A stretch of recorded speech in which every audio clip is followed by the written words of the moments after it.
Tim pengawas Haji 2025 gelombang pertama tiba di Jeddah, Arab Saudi. Selain memberikan pengawasan terhadap pelaksanaan haji, tim pengawas haji juga akan memberikan masukan terhadap penyelenggara ibadah haji. Tim juga akan memantau persiapan syarikah dan pemerintah untuk melayani jemaah jelang berangkat ke Armusna.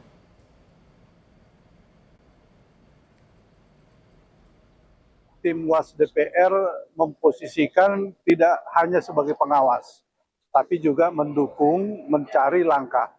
Karena kebijakan Saudi kita pahami bahwa sekarang sudah ada beberapa syarikah yang melayani, kalaupun itu pilihan kita, karena sudah pilihan ya harus kita sesuaikan.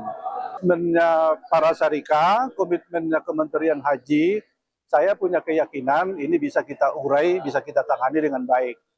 Kalau tidak 100%, ya biasalah saya kira ya, tapi kita ingin ini tidak kolap dengan situasi ini.